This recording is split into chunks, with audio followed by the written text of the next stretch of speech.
Hello, my name is Omar Abasad. It's Wednesday, April 4th, 2018 at 4:25 p.m. in Toronto. So, before I start on my topic, I'm going to point out my eyes. Yesterday in my YouTube video, I described how one eye was droopier than the other and drier, and there were more flashes. Well, today you'd notice that um, the droopiness in this eye in this eye is less than yesterday. So yesterday I mentioned that my eyesight, whether I'm seeing in a fuzzy way or not, or the degree of fuzziness or teariness or dryness changes from day to day. So I go to bed feeling fine some days, and I wake up with red eyes, swollen eyes, itchy eyes, dry eyes, burning eyes, painful eyes, swollen eyes, and these are on nights where most of the time there's a lot of knocking underneath the unit. And as soon as I wake up, if I go to the bathroom at 3 o'clock in the morning, there'd be knocks under the unit. So whether this has any significance, it's it's up in the air. It's open to your opinion. In my opinion, I'm being tracked and I'm being hit with remote technologies, and the person underneath the unit is one of the prime people doing it. I'm suspecting that some of the neighbors, also taking part in this. So anyway, so there you go. Today the eyes are a lot better. So back to the updates today. So where the targeting is today is I heard comments that there are two lists that my name would put on. So I was flagged again. And I'm suspecting what happened in the building here is that the contractors went and took me out. Somebody signed me in. And the contractors who were on site, who still is on site, doing ongoing work on the building, went and signed me out and then submitted a report saying something along the lines about my stalking them, my looking at them, my harassing them, and so on and so on and so on. Meanwhile, I'm inside of my home. I tweeted some of their activities and some of their comments because, as I said in those videos, these comments are specifically about the case that's ongoing against the worker that they're interacting with, and the worker is conducting the conversations with them that has violent sexual comments as contents of those conversations. So I tweeted them because they are meant for me to hear, or else he would not be having them. He's doing it and encouraging the contractors to do it, to harass me basically, because they're constantly doing it. Now, if a topic of conversation is constant, then that's a clue that it's meant to harass, because most people don't carry on conversations on one topic all the time, all day. Doesn't happen, right? So if somebody shows up outside the window and the topic of conversations is exactly what it was the last time they showed up for the last months, then something is going on. There's an agenda. So as a result of these people taking me out, signing me out, and maybe saying, "Oh, I interacted with one of them," I had absolutely nothing to do with any one of them. In fact, I had complained about the comments 2 3 years ago, last summer, and so I would have absolutely nothing to do with any one of them. So if any one of these contracting team is claiming that I interacted with them, I went out with them, I had any sort of relationship with them, of course, it's lying. Like, it's such a big lie. It's not funny. So they were just piggybacking on what a whole lot of other people are doing because I'm a target and they know they can get away with it, so they're doing so.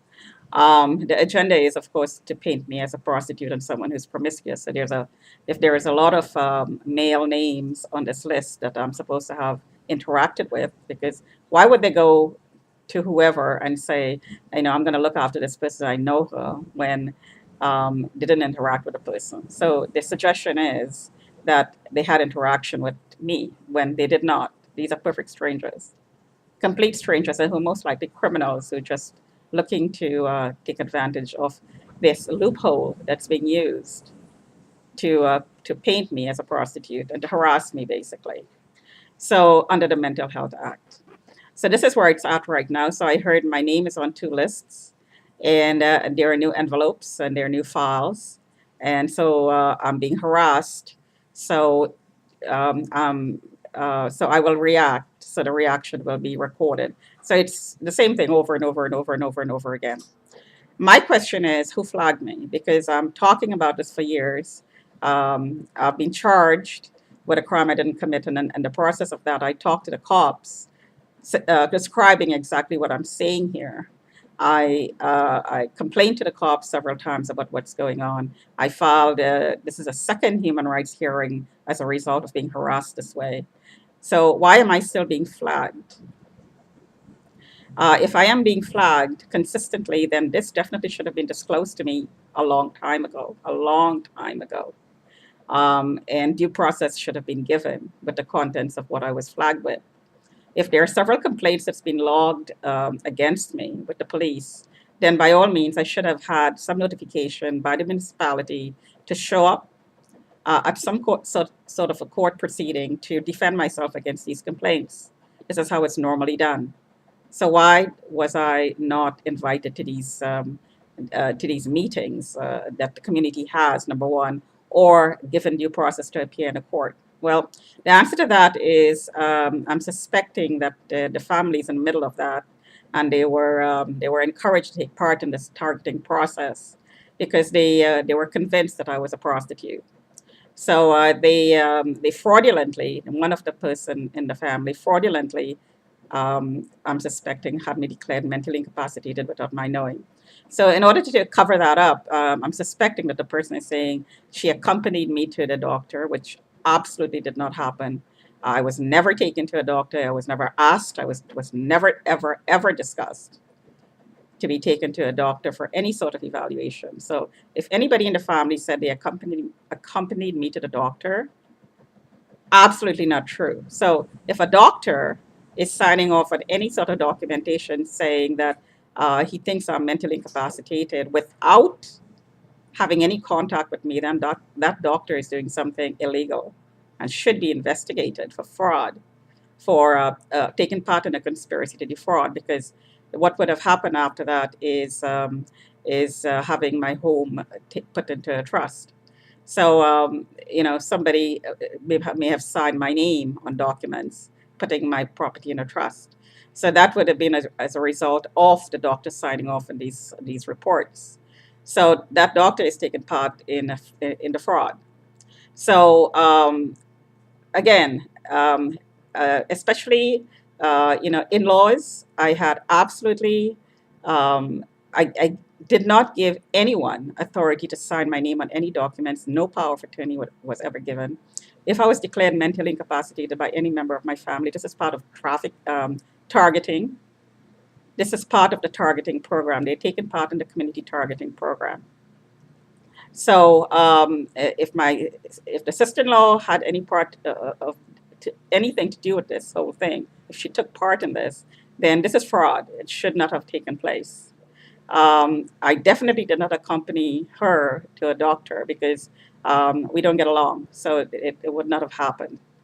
Once I realized what was being done, since I was invited to stay at the home initially without knowing what was going on, when I stayed there and realized what was going on, then definitely I would not have stayed there had I known this was done. But I did. I was being abused while I was staying there, as I'm being abused here in this building.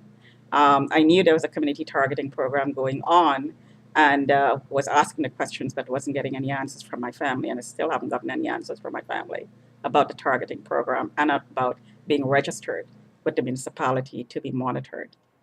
No member of my family ever came clean about this. So this is terrorization. So why is the family taking part in it? Well, because they're convinced that this is the better way to go. There's no room in a psychiatric ward, or there is no room in the prison. But I was charged. So what was the point of, if they were convinced that putting me in a community program was better than going to prison, and I was charged anyway? What was the point? So none of this is adding up, and none of this is making sense. It's not meant to make sense, because the whole program is meant to bamboozle people in the program and bamboozle the people who are taking part in the targeting as well.